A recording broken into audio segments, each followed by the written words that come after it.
Today on the Everyday Van, I'm going to show you how to clean the grill so you won't get any fire flare-ups, and it's always good to have a clean grill to cook on, right? So it's really easy to do. Get yourself some gloves. I got gloves here, disposable of course.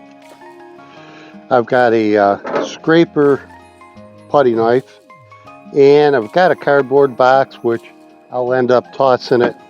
I'll end up tossing it right in the fire when I'm done. So that's an easy way to get rid of all the stuff that you scrape off. You don't have to look for the garbage or anything.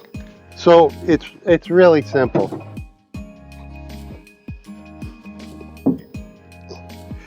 That grate really doesn't need any cleaning, and these don't really either. But you got to take them off.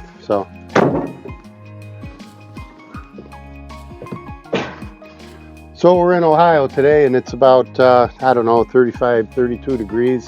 Looks like it's just starting to snow. Perfect weather for smoking. All right, so what do we got down here? I'm gonna bring you in close to see what I'm doing.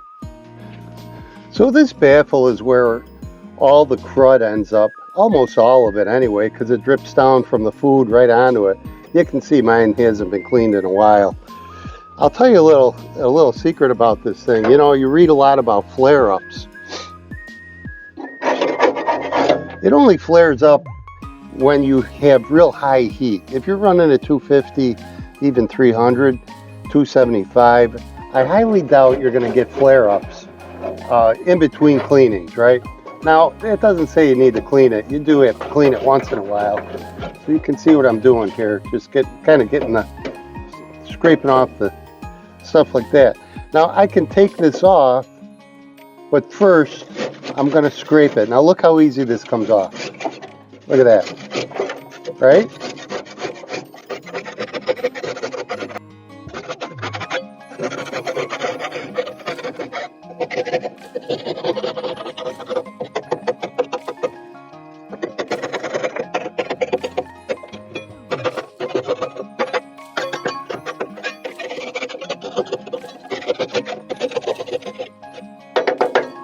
Okay, now you can pick up this end and kind of slide it out,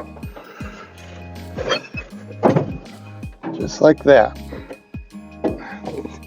Honestly, the only reason I clean it is I'm trying to avoid flare-ups, right? All right, that looks good to go. We'll move this off to the side. Get that off of there. Okay, already got that. Now just scrape this stuff down, and I'm pretty sure that flare-ups are going to happen from the goopy, looser stuff. For the crusted hard, I don't think you're going to get flare-ups off of that.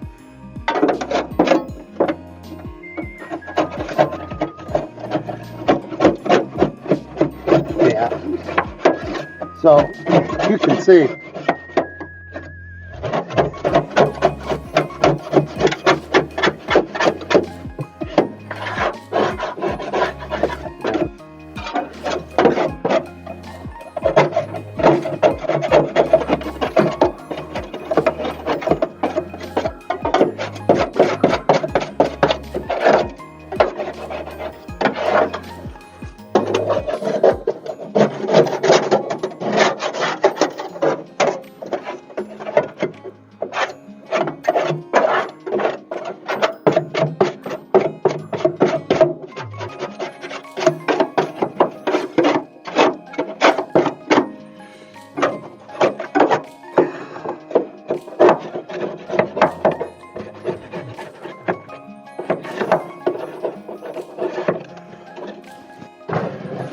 put that all down into the middle.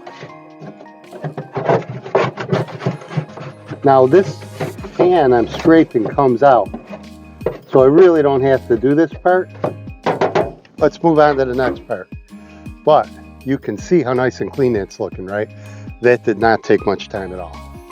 So the first thing is we're going to get rid of the grease tray, right? By the way, that's good enough. You don't have to go crazy with any of this.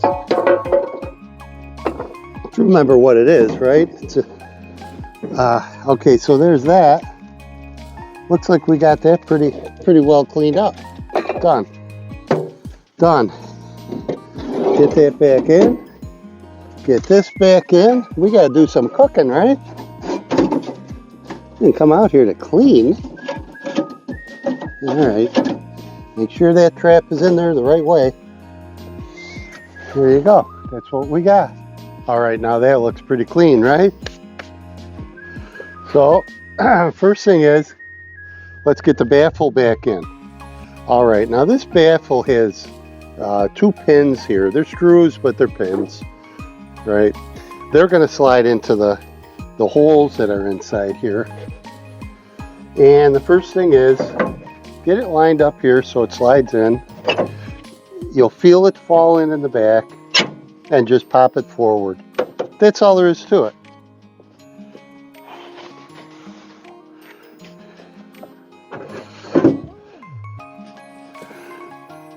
Put the grates back in. I don't clean the grates when they're dead cold like this. I wait till they warm up, and then I just run the the wire brush over them, and they clean up really easy when they're hot. So I don't do it when they're cold. Pop this one back on, and that's it. Because we had gloves on, look at that. Perfect, nice and clean.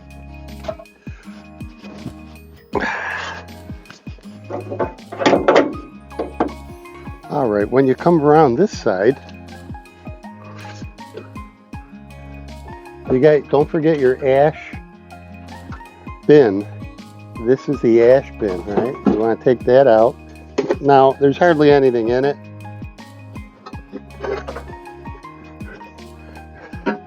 And dump it out. It comes out nice and clean. And that's it. We're ready to cook. Okay, so we got the grill all cleaned.